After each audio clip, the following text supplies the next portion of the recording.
The following haircut is a solid form structure cut on a diagonal forward line.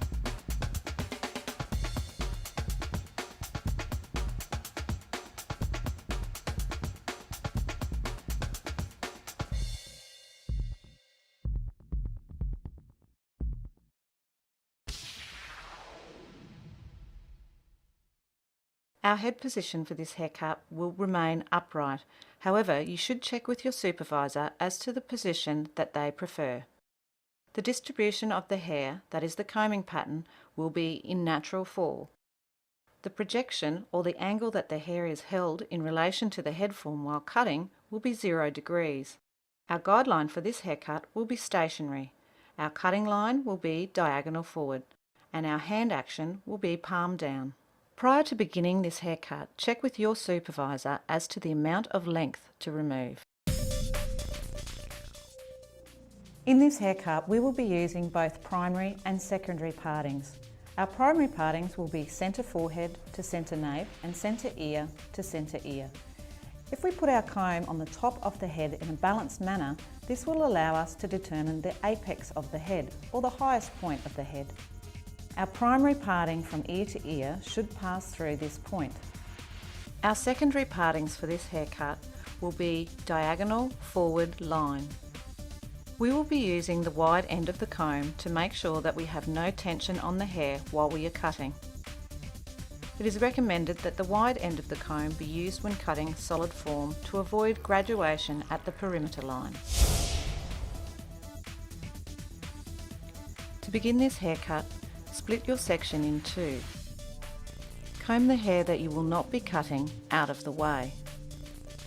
With the wide end of the comb the hair in natural fall. Ensure your fingers mirror the diagonal forward line and cut to the desired length. Take a small section of the previously cut side to act as your guide. Use this section to remove the length from the other side, ensuring your fingers are again mirroring the part line. Remove your length. Combing the hair in natural fall with 0 projection from the head.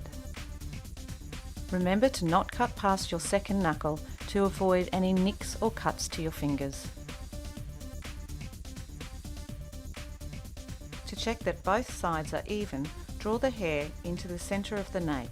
Once you have established that they are, go on to your next section. Release 1 centimetre of hair. We do not want to release too much hair so that we cannot see our guide.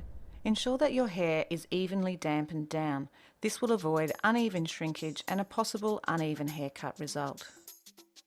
Separate the section in two, combing the hair with the wide end of the comb, making sure that your fingers are parallel to the parting.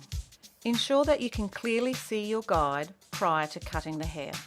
We don't want to cut into our guide or below our guide. We are creating a solid line. When cutting the back of this haircut, I prefer to work in 2 manageable sections. To do this, I ensure that I split the hair in two continually, working on one side and then another. I find that I can clearly see my guide while I do this. Continue the same cutting pattern, fingers mirroring the diagonal forward line parting, ensuring that you are using a palm down cutting technique. Combing the hair in natural fall and 0 projection from the head. Our body position should be parallel to the section of hair we are cutting. The arrows clearly identify the line of inclination on both sides. Releasing another centimetre section, comb the hair well so it is free of tangles and easy to work with.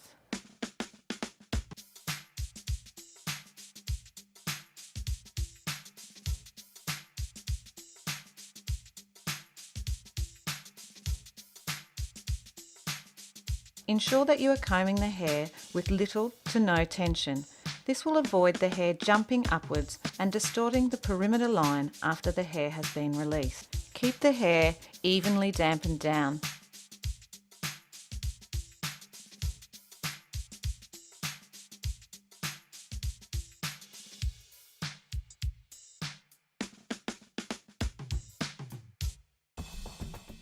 Combing the hair with the wide end of the comb in natural fall and zero projection. Again, our fingers will be mirroring our parting line on the diagonal forward line. Make sure that you can clearly see your guideline before removing the length, and avoid cutting past your second knuckle. A solid form diagonal forward line can be cut with a soft angle or an extreme angle. Be aware that the client's facial shape should determine how steep the line of inclination will be. For example, clients with a longer face shape need to have less length at the front of the haircut to avoid making their face look even longer.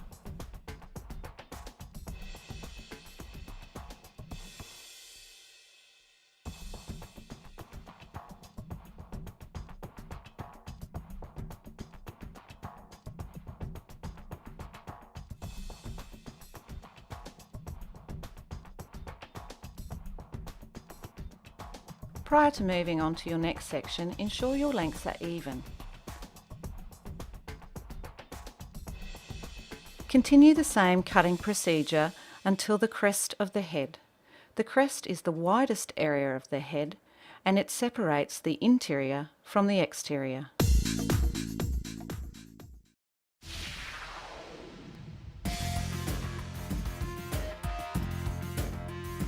Now that we have completed the back section of the haircut, we will move on to the side sections.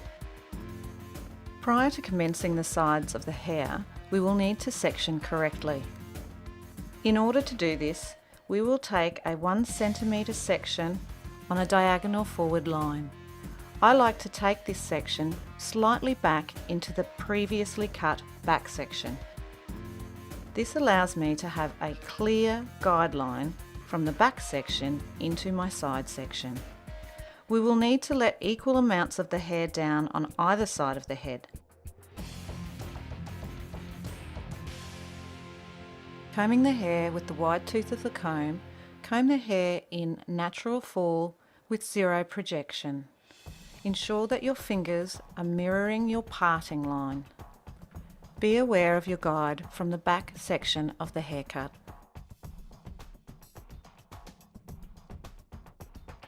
Once you cut this side, repeat exactly the same procedure on the opposite side of the head.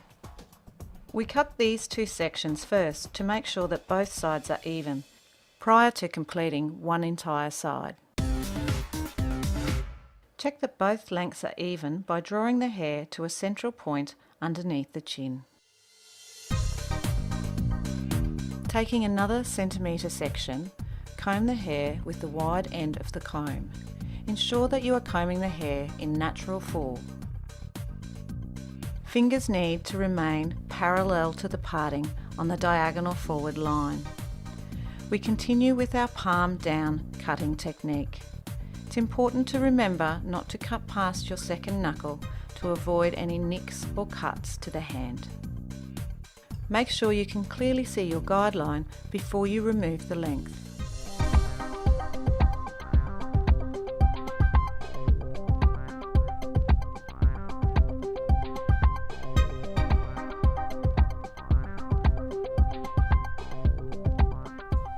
Once again, take a centimetre section and release the hair. Comb the hair evenly from the roots to the ends. Make sure the hair is evenly damp.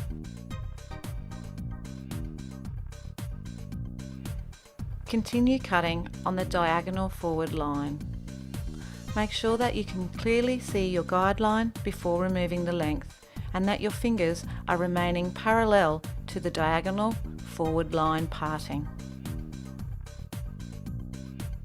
Ensure that your body position remains parallel to the section that you are cutting.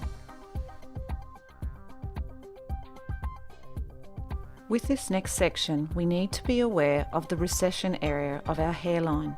The recession area is where the hair curves back in towards the head.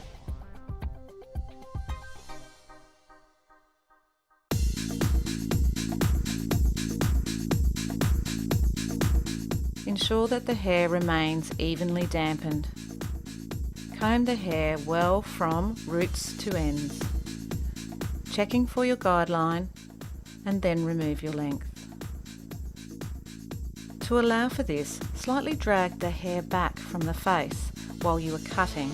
This will avoid any gaps in our perimeter hairline.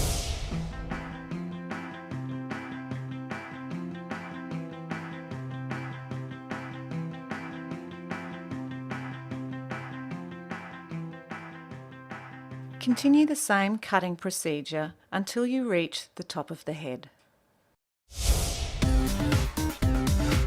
Now that you have reached the top of the head, comb your final section from roots to ends thoroughly and distribute the hair evenly around the head.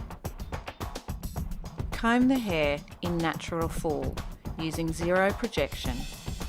Ensure that your fingers are mirroring the part line and remain cutting with a palm down cutting technique.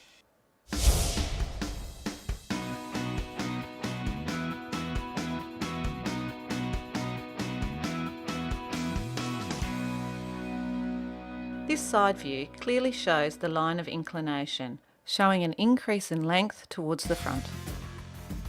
Now that you have completed this side of the haircut, repeat the exact same process on the opposite side. Now that you have completed the opposite side, check that both side lengths are even. To do this, comb the fringe area forward and check the lengths are the same at the front. The hair should come to an even point. Once you have established that they are even, check with your supervisor as to how they would like you to style the hair.